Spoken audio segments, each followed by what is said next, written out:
Their time now for our can't miss locks of the week for this week, D. We're doing it again, trying to get back on the good foot. How about Scotty Scheffler, top 20 at plus 105? We're talking about one of the best young players in the game, a Ryder Cup. We were just talking about the Ryder Cup. He shot 65 in the final round last year in Houston. I like that. He had 8 top 10s last season. I like that. He's from the state of Texas. I like that. His college coach, John Fields, told me he has the it factor. I like that. Scotty Scheffler, I'm very comfortable with a top 20 finish in Houston. I've been looking at these nationality matchup bets. They've got these on PointsBet, and I'm really enjoying them. I've gone to the well a couple of times on that. I'm going to go again. I'm looking at low Scotsman, and there's only 2 on the list. You could go Russell Knox, and you got Martin Laird. One of the guys, the favorite on this number, has missed 3 of his last 6 cuts and 7 of his last 12 starts. The other guy, the one where you're getting plus money with, and Martin Laird, he has 2 top 22s in his last 2 starts on the PGA Tour and is trending, as they say. So I'd just like him to go out there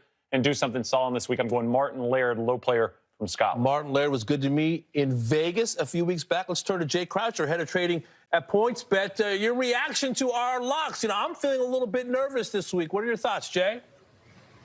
I like it. I like just picturing Shane Bacon just scrolling through the PointsBet app, just hunting for value and seeing Martin Laird jump out as low Scotsman. A lot of scrolls, That's what it's all about. It's all about the scrolls. Yeah, no, very good. And with the Scotty Scheffler one, I think that, betting Scheffler to finish top 10, it's a good way to bet guys who are just really consistent. And Scheffler's made, I think, 17 of his past 19 cuts. He's just rock solid. He doesn't win that often, but he does put up good performances. So I think that, betting him to finish top 20 is a good look. Jay, what about Matthew Wolff, coming off a down year but has shown some great form in his last 3 tournaments? How do you price a guy like Matthew Wolff? Yeah, Matthew Wolff is very difficult to price. Along with maybe Brooks Koepka, he might be the most difficult guy to price on tour just because he is so volatile week to week. And Matthew Wolff, he's a guy who in 2020 finished 2nd at the US Open, 4th at the PGA Championship. He definitely has a major in him. He's got that type of upside. But then he also just goes through stretches where he misses cuts for fun. So with Wolff, the past 3 weeks have been really promising. And if you're going to bet on a guy like Wolff, you might be better off looking at betting him to win tournaments just because he does have that upside, as opposed to betting top 20 or to make the cut just because he has shown that, he can completely fall off. Jay, you mentioned Brooks Koepka. He had a role in redesigning this golf course. Is that something you factor into pricing, that he might have been on a tractor or had a shovel or had his binocs out? Well, it certainly doesn't hurt Brooks's case this week that he did have that role, but that is something that's just, it's so difficult for us to price that in and take that into account. It's kind of like a few weeks ago when Colin Morikawa was playing at the Summit Club, which is his home course. Like, how much does that actually matter in terms of increasing his odds to win a tournament? And we can't really quantify that. We look at, the data and strokes gained and recent form. Brooks Koepka, having a role in designing the course, that's something we can't really factor in. So if you think that is, a material advantage to Brooks, then you might have a little bit of an edge there. Jay, what about the top 4 favorites in Houston? Sam Burns, Scotty Scheffler, Cam Smith, Sung Jae. They aren't usually this high up in the odds boards. Do people still typically bet on favorites when they're not the biggest names in the world, or do they tend to look elsewhere? They tend to look elsewhere. Most of our money for this tournament has come in on Brooks Koepka, on Patrick Reed, on Matthew Wolff as well, guys who are a little bit longer, and in the case of a Koepka or a Reed, have that proven track record, have the bigger names.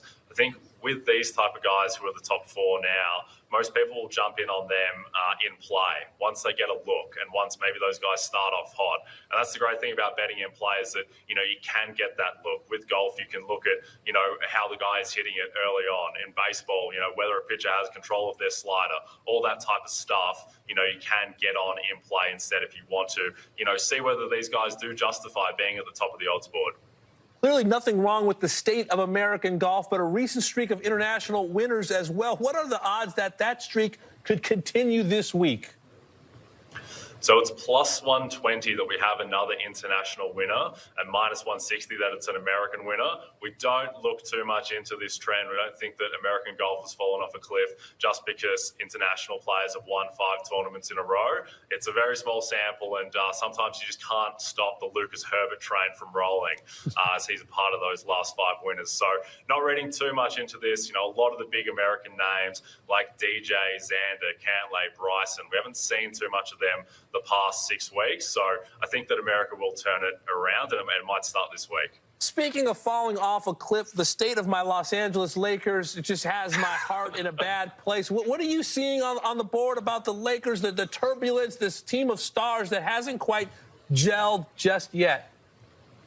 Yeah, there was a lot of Carmelo Anthony happening for the Lakers, which probably isn't how they drew it up. They probably would have expected or hoped for a bit more LeBron and AD, but with LeBron on the shelf and also with how good the Warriors look in that division, now we make the Lakers 3rd favourites to win the division behind Phoenix and the Warriors. Obviously, when you got LeBron and AD, there's always a chance you can turn it around. But yeah, not the best start to the Russell Westbrook life in LA. Jay, what about last week in the NFL? I just kept calling it the weird week. You started to kind of see it getting weirder and weirder kind of around lunchtime on the West Coast on Sunday. How strange a week was it in terms of all those underdogs covering and few favorites even going on to win those games?